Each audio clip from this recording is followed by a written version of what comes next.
Što se tiče glasa E u švedskom jeziku, dakle on se piše kao O sa dve tačke, bitno vam je da ne liči ni na O, ni na U. U suštini, mi ovaj glas imamo i poznajemo ga.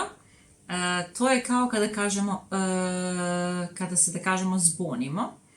Jedina razlika je što mi kad se zbunimo na našem jeziku ne postavljamo usta ni na koji specijalan način, ali poenta je da je jezik negde u sredini, samo na to nismo obraćali pažnju. U suštini, u švedskom jeziku usta se postavljaju na poseban način, dakle stavljate ih da kažete O, znači namestite usta za O, a kažete E.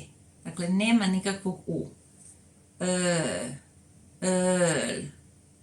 Önskar, öppnar, kör, köper.